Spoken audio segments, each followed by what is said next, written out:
Sir హైదరాబాద్లో లక్షలాది మంది ప్రజలు ఆందోళన చెందుతున్న సబ్జెక్ట్ ఇది. కాబట్టి ప్రభుత్వం నుంచి కొన్ని సూటిగా స్పష్టంగా సమాధానాలు అడుగుతా ఉన్నాం సార్. మంత్రి గారు చెప్పిన సమాధానంతో పూర్తి సంతృప్తి మాకు లేదు అధ్యక్ష, రాష్ట్ర ప్రజలకు కూడా లేదని నేను అనుకుంటా ఉన్నాను. ఎందుకంటే వారే జనవరి 2026లో మనకు ఈ సంవత్సరంలో జరిగిన జనవరి నెలలో జరిగిన అసెంబ్లీ సమావేశాలలో గౌరవ సభ్యులు ప్రశ్నించారు అధ్యక్ష. మూసీకి సంబంధించి ఆనాడు కొంతమంది మిత్రులు కాంగ్రెస్ శాసనసభ్యులే ప్రశ్న వేస్తే ఆ రోజు మంత్రి గారు ఇచ్చిన సమాధానం నా దగ్గర ఉంది.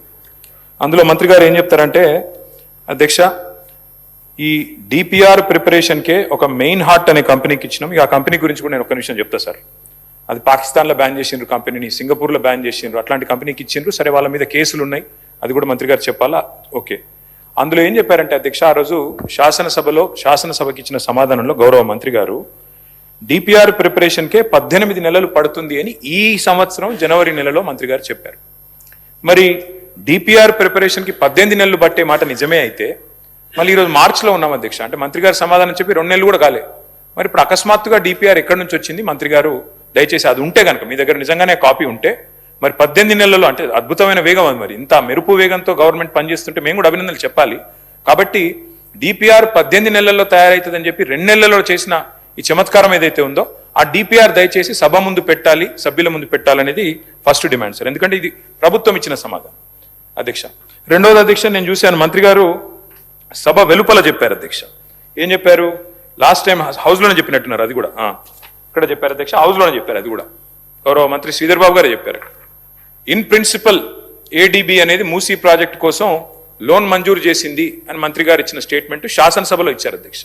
సో ఫస్ట్ డిపిఆర్ మీరు చెప్పండి మంత్రి గారు, తర్వాత శాసనసభలో మీరు చెప్పిన మాట ఏడీబీ ఫండింగ్ అని.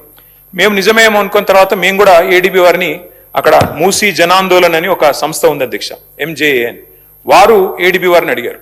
అడిగితే ఏడీబీ వారు చెప్పిన సమాధానం అధ్యక్ష నేను మంత్రి గారు కూడా పంపిస్తా. వారు ఏం చెప్పారంటే జనవరి 23 నాడు ఏడీబీ ఇచ్చిన సమాధానం అధ్యక్ష. ఏం చెప్పారు? No ADB financing approved and no DPR submitted by MRDCL. This is ADB's response. Asian development bank చెప్తున్న మాట ఏంటంటే తప్పు, ఇన్ ప్రిన్సిపల్ అప్రూవల్ లేదు, ఏ అప్రూవల్ లేదు, ఇంతవరకు ఏడీబీ అప్పే ఇవ్వలేదు అని చెప్పి కుండబద్దలు కొడుతూ మాకు డిపిఆర్ సబ్మిట్ చేయలేదు, డిపిఆర్ సబ్మిట్ చేయింది పైసలు ఆడికెళ్ళిస్తామని చెప్పి ఏడీబీ చెప్పిన మాట నేను మంత్రి గారికి పంపిస్తాను, వారు చూసుకోవాలి. అయితే మళ్ళీ ఏమన్నా జనవరి నుంచి మరి ఈ హౌస్ ఇప్పుడు మార్చిలో జరుగుతుంది కదా, ఈ లోపల ఏమన్నా డెవలప్మెంట్ అయిందా అని చెప్పి మార్చి 11 నాడు మళ్ళీ ఒకసారి ఇదే సంస్థ వాళ్ళు అసెంబ్లీ ప్రారంభం అవుతుంది కదా, ఏమైనా డెవలప్మెంట్ ఉందా అని చెప్పి పోయినారు అధ్యక్ష. పోయితే మళ్ళీ మార్చి 11 నాడు ఏడీబీ ఏషియన్ డెవలప్మెంట్ బ్యాంక్ ఇచ్చిన లెటర్ అధ్యక్ష.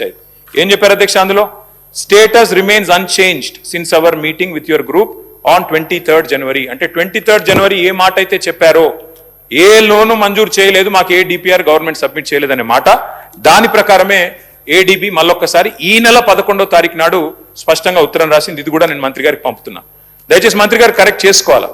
Because either you are misleading the house or misleading the people or you are being misled by your officers. Either one of them it's true మంత్రి గారు. ఏడీబీ ఇంతవరకు in principle ఇయ్యలేదు, మీరు DPR ఇయ్యలేదు, మీ దగ్గర DPR లేదు. 18 నెలల్లో తయారైతుందన్న డిపిఆర్ 2 నెలలు ఎట్లా తయారైంది?